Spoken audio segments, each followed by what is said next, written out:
Halo Sobat Tonton, selamat datang kembali di channel ini. Kali ini akan kuceritakan sebuah film aksi thriller yang sangat mendebarkan dengan judul 12 Rounds Lockdown.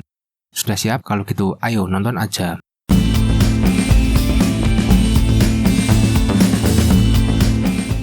Detektif Tyler Burke dan dua anak buahnya menyusup ke rumah pengedar narkoba George Fremont yang diam-diam bekerja sama dengannya untuk menjual narkotika yang disita polisi. Mereka meminta bukti Fremont atas kolaborasi mereka. Mereka menghancurkan laptop Fremont dan Burke menembak Fremont setelah membuatnya terlihat seperti Fremont yang menembaknya terlebih dahulu. Detektif John Shaw kembali bertugas aktif di kantor polisi setelah kematian rekannya Ray Jones, di mana Shaw tertembak dan absen karena mengalami gangguan stres pasca trauma. Dia bertemu dengan atasannya yaitu Kapten Alan Matthews, seorang petugas lulusan Akademi Kepolisian baru-baru ini, Jenny Taylor, dan yang terakhir adalah Detektif Burke yang dipuji karena berhasil menangkap Fremont. Tanpa sepengetahuan Burke, Fremont telah membuat cadangan yang berisi bukti-bukti yang memberatkan, yaitu berupa USB flash disk berbentuk kartu kredit yang ditemukan saat otopsi Fremont dan dikirimkan ke tempat penyimpanan barang bukti oleh Taylor. Shaw membaca laporan insiden penangkapan Fremont dan mengambil USB flash disk tersebut dari tempat penyimpanan barang bukti. Di saat yang sama, Burke di rumahnya menerima telepon dari Taylor mengenai USB flash disk ini. Burke menyimpulkan bahwa flash disk itu berisi bukti dan segera menuju ke kantor polisi. Setelah mengetahui isi dari flash disk tersebut, Shaw menuju ke kantor Matthews. Burke menerima kabar dari petugas Mix, salah satu rekan korupnya, bahwa Shaw telah memeriksa flash disk itu. Namun ia tidak melihat Shaw meskipun keduanya berada di lift yang sama. Burke tidak dapat mencegat Shaw dan memicu alarm kebakaran sehingga semua orang kecuali dia dan rekan-rekannya sesama polisi korup dapat mengevakuasi gedung dan menemukan Shaw dengan mudah. Setelah gedung dievakuasi, petugas Darrow mengambil alih pusat keamanan untuk memantau keberadaan Shaw melalui CCTV dan juga memulai penguncian total gedung, yaitu lockdown, menonaktifkan semua komunikasi telepon, jaringan komputer, dan juga mengacaukan sinyal ponsel. Shaw yang tidak dapat menemukan Matthews di kantornya merunduk ke tangga untuk menelponnya melalui ponselnya, tetapi terputus oleh lockdown ini. Shaw yang mengetahui bahwa ia sedang diburu menyergap Mix, namun kemudian dikejutkan oleh Burke. Shaw menggunakan Mix sebagai perisai, namun Mix tetap ditembak oleh Burke. Shaw dan Mix merunduk ke dalam lift. Shaw berusaha menyelamatkan Mix, namun Mix meninggal tidak lama kemudian. Burke menghubungi Darrow untuk mematikan lift, namun Shaw berhasil melarikan diri. Shaw kemudian bertemu dengan Taylor yang secara tidak sengaja ikut terkunci dalam lockdown ini. Dia melihat darah Mix di tubuh Shaw dan menolak untuk mempercayainya, memaksanya untuk mengeluarkan pistolnya. Dia menyita alat penyetrumnya dan meninggalkannya dengan peringatan untuk bersembunyi sampai lockdown selesai. Matthews tiba dan memanggil Burke melalui walkie-talkie. Di sini Burke mengambil kesempatan untuk menjebak Shaw, secara langsung menyalahkannya atas kematian Mix dan meyakinkan Matthews bahwa dia akan menangani Shaw. Shaw kemudian masuk ke dalam pool motor di mana ia terlihat oleh Darrow di kamera. Dalam pengejaran, Shaw terkena peluru di lengannya ketika mencoba melarikan diri dengan mobil polisi yang tidak bertanda, tetapi berhasil menghindari pengejarnya. Taylor kemudian bertemu dengan Burke yang mengajukan untuk berjalan bersamanya ke kontrol keamanan. Burke mengatakan kepada Shaw melalui speaker untuk menunjukkan dirinya di kamera CCTV atau dia akan menembak Taylor. Shaw menunjukkan dirinya dan setelah mengirim anak buahnya untuk mengejar Shaw, Burke tetap menembak Taylor dan suara tembakan itu terdengar oleh Shaw. Burke dan rekan-rekannya sesama polisi korup mengenakan baju anti peluru dan persenjataan SWAT dan keluar untuk menyudutkan Shaw di sebuah laboratorium kejahatan di mana Shaw telah membalut lengannya. Shaw ditembaki namun dia berhasil melarikan diri dengan menggunakan taser milik Taylor untuk melumpuhkan seorang polisi korup yang kemudian dia kesetrum dan senapannya menyebabkan ledakan di dekat meja percobaan, menewaskan seorang polisi korup. Kepala polisi Kepler tiba dan mengambil alih situasi dari Matthews, memberitahu Burke bahwa ada tim SWAT yang datang. Shaw menunjuk ke ruang server dan memutuskan beberapa kabel untuk menonaktifkan kamera CCTV. Shaw kemudian mengaktifkan kembali jaringan tersebut untuk mengunggah bukti-bukti mengenai Burke ke Internal Affairs. Darrow menyadari bahwa jaringan telah diaktifkan dan setelah dia memberitahu Burke, ia berhasil menonaktifkan jaringan tersebut sebelum bukti-bukti itu berhasil dikirim. Shaw pergi ke atap untuk mendapatkan sinyal dan menelpon Matthews. Shaw meyakinkan Matthews bahwa dia adalah orang yang tidak bersalah dan Burke adalah polisi korup. Dia diganggu oleh salah satu anak buah Burke yaitu Gideon, dan setelah perkelahian singkat dia berhasil melarikan diri lagi. Shaw berhasil menyergap Burke yang sendirian dan memborgolnya dan keduanya memasuki lift. Burke diam-diam memiliki kuncinya sendiri dan berhasil membuka borgolnya dan mereka berkelahi. Shaw dipaksa melarikan diri tetapi dia tertembak di bagian pinggul. Tim SWAT tiba di tempat kejadian untuk mempersiapkan penyerbuan. Shaw kemudian pergi pergi ke kantor lagi untuk membalut pinggulnya. Burke dan dua anak buahnya mengejar Xiao yang berhasil melarikan diri lagi. Kepala polisi Kepler mengabarkan kepada Burke melalui radio bahwa SWAT akan masuk setelah mereka memutuskan aliran listrik. Darrow dan Burke berhasil menyergap dan menangkap Xiao yang kemudian mereka bawa ke sebuah ruangan pertemuan. Burke berhasil mendapatkan flash disk milik Xiao dan segera menghancurkannya. Saat Burke akan menembak Xiao, listrik tiba-tiba padam dan Xiao berhasil menggunakan pengalihan itu untuk melarikan diri. Setelah pertemuan singkat dengan tim SWAT, Xiao memanggil Matthews untuk menemuinya di bagian belakang gedung. Setelah bertemu, Matthews berbalik dan mengungkapkan persekutuannya dengan Burke. Burke kemudian menembak Matthews sebelum tim SWAT masuk ke dalam. Saat Xiao akan ditangkap, dia memutar rekaman monolog Burke sebelumnya, di mana Burke menyatakan bahwa dia memang melakukan kejahatan dan dia memberatkan dirinya sendiri. Itu adalah bukti kriminal yang Burke lakukan. Burke berusaha menembak Xiao, namun Xiao menembakkan peluru terakhirnya ke kaki Burke. Xiao kemudian memborgol Burke dan keluar dari gedung. Film berakhir.